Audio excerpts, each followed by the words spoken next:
Have you ever found yourself lying in bed at night, everything around you calm and still, yet your heart filled with unexplained anxiety? Or have you ever lived entire days caught in the web of what ifs? What if I fail? What if they leave? What if I'm not enough? And have you wondered, if we know worrying doesn't help, why can't we stop? Welcome back to the channel. Today, I want to share with you a single line from the Diamond Sutra that might just dissolve the fog of anxiety and lead you into a clarity you may not have believed possible. This is not spiritual hype. It's not pop psychology. This is a direct pointing from the Buddha himself, one of the most radical, liberating, and misunderstood statements in all of Buddhist scripture.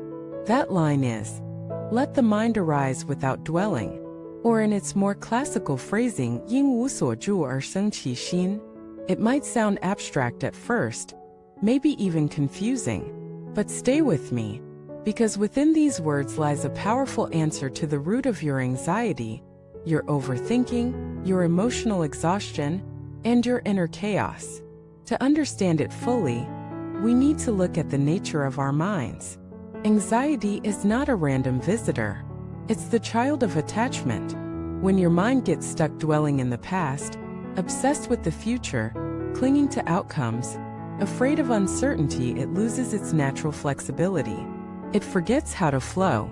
That stuckness is what the Buddha called dwelling. We dwell in imagined futures, terrified of what might go wrong. We dwell in remembered hurts, unable to forgive or forget. We dwell in identities, labels, expectations, roles so deeply that when they're threatened, we panic. What the Buddha taught was revolutionary. He said, "Don't dwell. Let your mind arise like a breeze, not sticking to anything, not grabbing onto forms, ideas, or fears. Let it arise naturally, freshly, in the moment. And in that freedom, your true self is revealed, not the self shaped by thought, but the mind before thought." Now let me tell you a story. A man once visited a Zen master. He said, "Master, I can't stop thinking. I worry all the time. I'm always tense." The master handed him a teacup and began to pour. He poured and poured until the tea overflowed onto the floor. "Stop!" the man cried. "It's overflowing." The master looked at him calmly. "Exactly. That is your mind, full of expectations, plans, fears, judgments. There's no room for anything else. What should I do?" the man asked. "Empty it," the master replied. That's the teaching. Let go of the things you're clinging to, what you think should happen, what you fear will happen, what you believe about yourself, what others have said about you. All of it. Empty your mind. Don't dwell. But here's the twist. The Buddha didn't say kill the mind or destroy thought. He said, let the mind arise. In other words, don't suppress your mind. Just don't fixate it. Let the thoughts come. Let them go. Let feelings rise. Let them pass. Be the space through which everything moves, not the thing being moved. This practice is powerful. Imagine you're stuck in traffic. Your mind starts to spiral. I'm going to be late. My boss will be mad. I'll get fired. I'll lose everything. Pause. Breathe. Realize that these are thoughts, not reality. You don't have to dwell. Let them arise. Let them pass. Or you're waiting on an important result, an exam, a diagnosis, an interview callback. You're filled with tension. What if I fail? What if it's bad news? These fears start to possess your entire nervous system. Again, pause. See them for what they are: mental formations. They do not define you. You are the awareness behind them. The Buddha's teaching is not to eliminate your mind. It's to be free within it. Let us talk about relationships. Many anxieties come from this realm. Does he love me? What if she leaves? What if I'm not enough? We obsess. We dwell. And the more we dwell, the more we suffer. But imagine this. What if you could love someone without needing them to fulfill your fantasies? What if you could be with them fully in each moment, without needing to dwell on what might go wrong? This is letting the mind arise without dwelling. And it doesn't mean becoming detached or cold. Quite the opposite.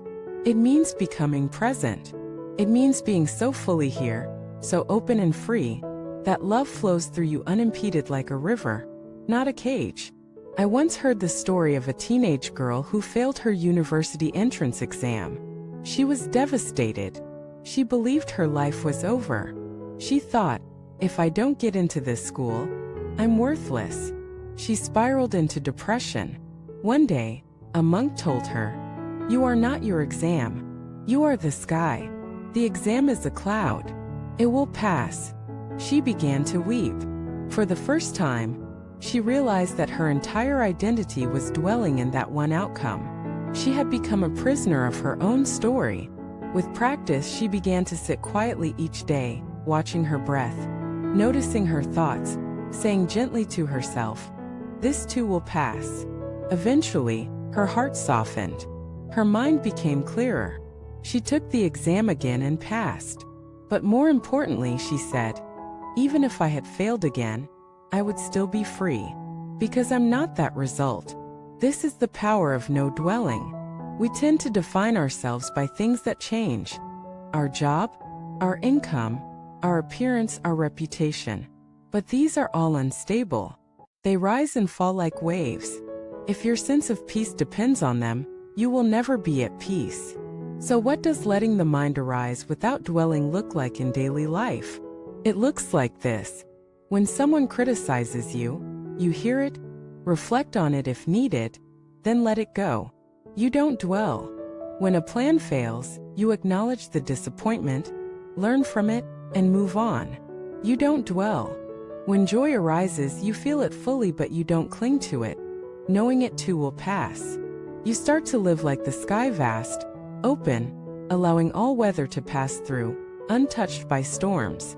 This is not indifference. It's wisdom. It's not detachment. It's depth. It's not numbness. It's awareness. Let the mind arise without dwelling is not just a line in a book. It is a daily practice, a way of walking, breathing, working, loving, and living.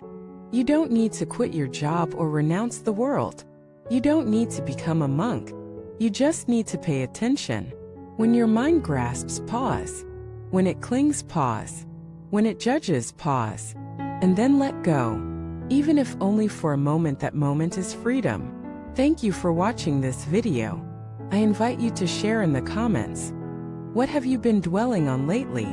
And how might you begin just today to let it go? Don't forget to like, subscribe, and share this video with someone who may need it. Together, we can practice living with less fear, less tension, and more freedom.